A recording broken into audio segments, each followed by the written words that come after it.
Hello, welcome to अपना vlog चलो walk करें। और नए दर्शकों को बता दूं कि ये व्लॉग हमने शुरू किया है चलने की जिनकी इच्छा है और किसी कारणवश वो चल नहीं पा रहे हैं, वॉक नहीं कर पा रहे हैं, उनको मोटिवेट करने के लिए।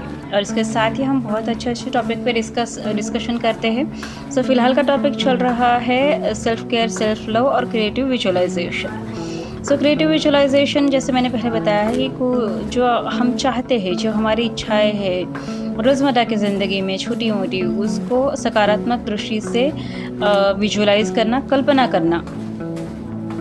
तो उसमें काफ़ी सारे प्रसंग जो हमने कवर किए हैं और आगे भी करते रहेंगे। और फिलहाल मुझे सोच रहा है कि अगर किसी की मीटिंग है और किसी को चाहिए कि अगर मीटिंगें बहुत अच्छी जानी चाहिए बिकॉज उससे उसको बिज़नेस का फ़ायदा हो रहा है, तो आप बस मीटिंग, अगर आपको टाइम है, जैसे एकदम ही जितना भी टाइम मिले उस टाइम में आप क्रिएटिव विजुअलाइज करते रहिए कि मीटिंग बहुत अच्छी हो गई है, आपने बहुत अच्छा प्रेजेंटेशन दिया है, आपके सामने वाले से बहुत अच्छी कम्युनिकेशन है और सामने वाला आप इम्प्रेस्ड है आपकी बातों से, आपकी प्रेजेंटेशन से, आपके प्रोडक्ट से, या फिर जो भी आप जिस चीज़ का प्रेजेंटेशन दे रहे हैं उस चीज़ की प्रेजेंटेशन से वो बहुत खुश है और वो इंटरेस्ट दिखा रहा है बिज़नेस में, या फिर वो आपको अप्रिशिएट कर रहा है, आपके काम को अप्रिशिएट कर रहा है, आपको प्रेजेंटेशन के अप्रिशिएट कर रहा है ना, तो आपके टैलेंट को अप्रिशिएट कर रहा है। तो ये देखते रहिए जब तक आपकी मीटिंग हो रही है और आपको मीटिंग से कुछ अच्छा रिजल्ट ना मिले तब तक वो देखते रहिए। बिल्कुल भी उसमें कोई गुस्सा कर रहा है ऐसी चीज़ मत डालिए, या फिर कोई आपको डिफेंड कर रहा है या कोई आपको अपोज कर रहा है, ऐसी चीज़ें क्रिएटिव विजुअलाइजेशन में मत देखिए, क्योंकि हम जो एनर्जी डालते हैं ना वही एनर्जी हमारे पास वापस आती है। तो हमेशा पॉजिटिव और अच्छी एनर्जी डालें जो हमें चाहिए, है ना। एक्सेप्टेंस वाली एनर्जी डालिए, अप्रिसिएशन वाली एनर्जी डालिए, अच्छा कम्युनिकेशन वाली एनर्जी डालिए तो अच्छा कम्युनिकेशन होगा, अच्छा अप्रिसिएशन वाली एनर्जी डालेंगे तो अप्रिसिएशन होगा। तो इस उसी सेम तरीके से आपका अप्रेज़ल जो है ना वो विजुअलाइज़ कर सकते हैं कि चलिए आपका ईयरली अप्रेज़ल हो रहा है और बॉस आपके काम से बहुत खुश है और आपको बहुत अच्छा इंक्रीमेंट दिया जा रहा है, आपके परफॉर्मेंस को बहुत अप्रिशिएट किया जा रहा है, आपके डिपार्टमेंट में सबसे ज़्यादा काबिल आपको समझा जा रहा है और आपको अच्छी रिस्पॉन्सिबिलिटी के साथ साथ अच्छा पे भी मिल रहा है, अच्छी फैसिलिटीज़ मिल रही है जो आप चाहते हैं, जिसके आप हकदार हैं। तो ये क्रिएटिव विजुअलाइज करते रहिए, चाहे साल भर करते रहिए, चाहे 1 महीना रह गया होगा, चाहे जो भी है। मतलब देखिए, प्रोसेस अप्रेज़ल का तो स्टार्ट होता है 2-4 महीने पहले से, तो उस तक पहले से स्टार्ट करेंगे तो ज़्यादा बेटर। ऐसा नहीं है कि सब कुछ होने के बाद जिस दिन अप्रेज़ल मिले उस दिन आप रिज़ल्ट का ये देखें, अरे मेरा हो गया है अच्छा। तो बिकॉज़ ये जो अप्रेज़ल जैसा है ना वो पहले 2-3 महीने से ही सब चलता रहता है, तो जो प्रोसेस है तभी आप विजुअलाइज़ करें तो उसका इफ़ेक्ट बहुत ज़्यादा आता है।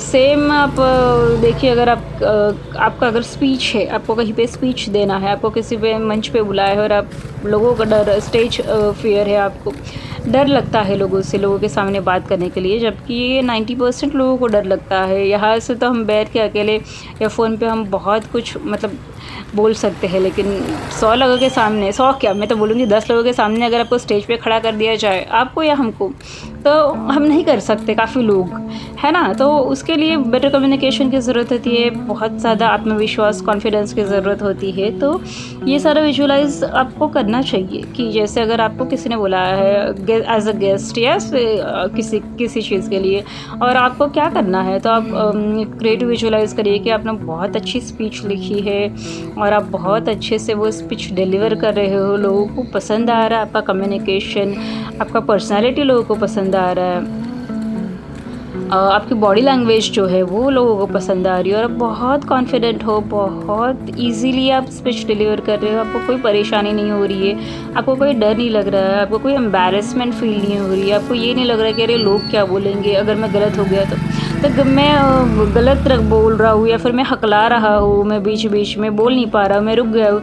ये ऐसे सब क्रिएटिव विजुअलाइजेशन में सीन्स मत लाइएगा, जबकि आप ये देख सकते हैं कि आप बहुत अच्छे से कंटिन्यूस बात कर रहे हैं, स्पीड आपका बहुत अच्छा है जिससे लोगों को समझ में भी आ रहा है और आप बिना रुके बात कर रहे हैं। ऐसा नहीं कि एक बार शुरू कर दिया तो बस कंटिन्यूस बोल रहे हो, लोगों को समझ में नहीं आ रहा है, लोगों तक पहुँच नहीं रहा है वो चीज़। आपको जो बोलना है वो लोगों तक बहुत अच्छे से पहुँच रहा है। ऐसा आप क्रिएटिव विजुअलाइज़ करिए और देखिए कमाल क्या होता है आपका स्पीच। फिर और आप क्या आता है आपको कॉन्फिडेंस। भले ही आपको प्राइज़ ना मिले उससे, है ना? लेकिन आप आपका जो कम्युनिकेशन लेवल है वो कौन से स्तर पे जाएगा आप सोच भी नहीं सकते हैं। तो ये क्रिएटिव विजुअलाइजेशन का कमाल है। तो देखते रहिए, क्रिएटिव विजुअलाइज करते रहिए, क्योंकि क्रिएटिव विजुअलाइजेशन से ही सब कुछ पॉसिबल है। हम अपने दिमाग को ट्रेन करते हैं क्रिएटिव विजुअलाइजेशन से कि हमें कैसे बनना है। जो डरपोक है वो करेजियस भी बन सकता है, धाड़सी भी बन सकता है, साहसी भी बन सकता है। बस हमें क्रिएटिव विजुअलाइजेशन की ज़रूरत होती है और हम अगर वो कंटिन्यूस करते रहे तो वो हमारा ब्रेन उस पर ट्रेंड हो जाता है उस चीज़ के लिए, और फिर वो वैसे ही काम करने लग जाता है जैसे हम चाहते हैं। तो हमें क्या चाहिए वो पहले हमें बहुत ही क्लियर होना चाहिए, फिर वैसा संदेश हमको हमारे ब्रेन को देना स्टार्ट करना चाहिए, और उसी को क्रिएटिव विजुअलाइजेशन करते हैं कि आप विजुअलाइज कर रहे हैं कि वो जो इवेंट है, वो जो काम है वो बहुत अच्छे से स्मूथली हो रहा है, बिना किसी नुकसानी के हो रहा है, बिना किसी परेशानी के हो रहा है। परेशानी सोचिए मत, बस सोचिए कि मस्त हो रहा है, वाह। सब आपको आपके स्पीच पे ताली बजा रहे हैं, सब आपकी प्रशंसा कर रहे हैं, सब आपके साहस की प्रशंसा कर रहे हैं कि आपने इतने लोगों के सामने इतना अच्छा स्पीच दिया। बहुत इससे आपका नॉलेज समझ में आ रहा है, लोगों को आपका ज्ञान समझ में आ रहा है, लोगों को लग रहा है कि आप बड़े नॉलेजेबल हो, बड़े ज्ञानी हो, आप बड़े इंटेलेक्चुअल हो। तो ये इन सब चीज़ों के लिए क्रिएटिव विजुअलाइजेशन बहुत अच्छे से काम करता है। कभी करके तो देखिए, करना जब शुरू करेंगे तब आपको धीरे धीरे क्रिएटिव विजुअलाइजेशन के फ़ायदे पता चलेंगे, उसके चमत्कार पता चलेंगे। चमत्कार ऐसे ही नहीं होते, चमत्कार के लिए भी प्रैक्टिस करनी ज़रूरी पड़ती है। भले ही आपको कोई कितना भी कोसे, भले ही आपको कितना ही अंडर एस्टिमेट करे, कम समझे, या फिर भले ही लोग आपको क्रिटिसाइज़ करें, आपकी निंदा करें कि आपको कुछ नहीं आता है, भले ही लोगों को जो बोलना है बोलने दीजिए। देखिए लोग हमेशा दोनों तरफ से बोलते हैं, अच्छा करेंगे तो भी बोलेंगे, बुरा करेंगे तो भी बोलेंगे। तो ये जो कुछ करना है वो लोगों के लिए नहीं करना है, अपने खुद के लिए करना है, सेल्फ़ केयर के लिए करना है, सेल्फ़ लव के लिए करना है। तो ज़रूर कीजिएगा और आप मुझे बताइएगा कि आज का आपका दिन कैसा गया। आपके साथ कुछ अच्छी बुरी घटनाएं हुई होगी तो भी यहाँ पे शेयर कीजिए, कुछ आपको रियलाइजेशन हुए होंगे या फिर कुछ आपकी समझ नॉलेज में कुछ वृद्धि हुई होगी और आपको लगता है कि आप यहाँ शेयर करना चाहते हैं तो ज़रूर करिएगा। आगे चलते हैं, कल एक और नया वीडियो आएगा। आपको लगता है कि ये वीडियो आपको अच्छा लगा तो प्लीज़ सब्सक्राइब करिए चैनल को और ये वीडियो को लाइक और सब्सक्राइब और कमेंट कर दीजिए।